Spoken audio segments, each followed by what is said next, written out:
bismillah saxaabta aad baan idin salaamay meel walba aad joogtaan sida caadi inoo ahayd maanta waxaanu sameynay sidoo kale trade inagoo isticmaalayna mar walba markaan joogno suuqa binary option qaacidada ah candle stick psychology so maanta maadaama ay tahay OTC yawm sabt lacagtan trade aynu ka sameynay waa euro iyo USD sa ujeedaan so lacagtan aynu sharaxno marka hore aynu fogeyno saan u ogaano directionka guud ee suuqa saxaabta sa ujeedaan directionka guud ee suuqa waxa weeyaan waa downtrend marka laga hadlayo major direction waxa weeyaan waa downtrend ya soo jeedaan saxaabta waa downtrend okay aan haddana ogaano minor direction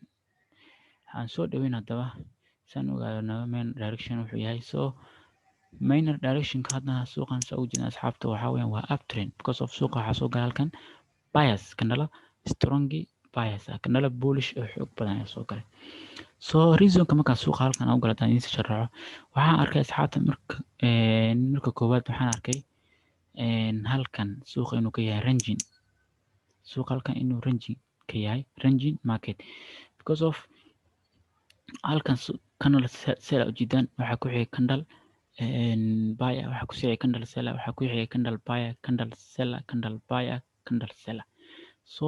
xaaladan oo kale laguma tirigarayo markaa aragto because of suuqa waxa uu isla ekaanayaa direction sax ah ma yeelanayo so waxaa loo yaqaana markaa ranging market so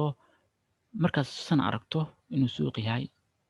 waa la sugaa ilaa uu ka baxo xaaladan markuu xaaladan dhinac uga baxo ama uptrend ama downtrend ayaa suuqi kadib loogu tirigarayn karaa asxaabta so maadaama halkan ranging market ahayd suuqii halkan wuu ka baxay rangigii oo halkan waxaa aragtaa in candle xoog badan oo buyer samaysmay so this two candle marka la israaciyo waxaa loo yaqaanaa bullish engulfing candle so markii suuqii buyer xoog badan uu samaysmay ranging suuqii waa ka baxaya annada waxaa samaysmay haddana candle bullish ah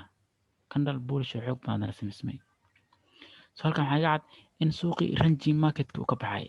ya suuqii candlada isla ekaa inuu ka baxay so sidoo kale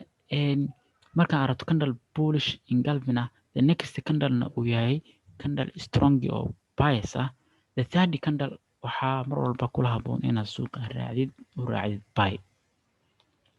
so that's why marka waxaan suuqa usii raacay candlekii saddexaad oo kan ah asxaabta waxaan usii raacay suuqii buy saa ujeedaan asxaabta suuqii marka wuxuu ku dhamaaday candle bullish ah that's why markaan suuqa aan ugu guulaystay asxaabta aad baan idin salaamaya meel walbaad joogtaan dhammaantiinba waxaan leeyahay mar wacan iyo nabadiino insha allah